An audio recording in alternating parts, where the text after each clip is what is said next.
நீலவானும் நிலமும் நீரும் நீயென காண்கிறேன்.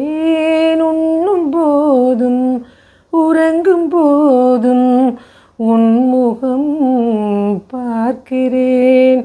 கண்ணன் வந்து நீந்திடாது காய்ந்து போகும் பாட்கடல்.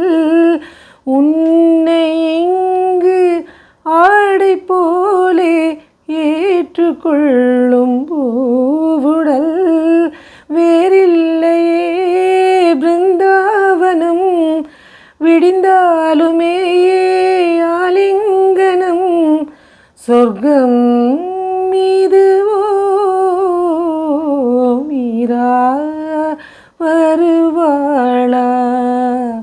கண்ணன் கேட்கிறான் மாலை மலர்ச்சோலை நதியோரம்.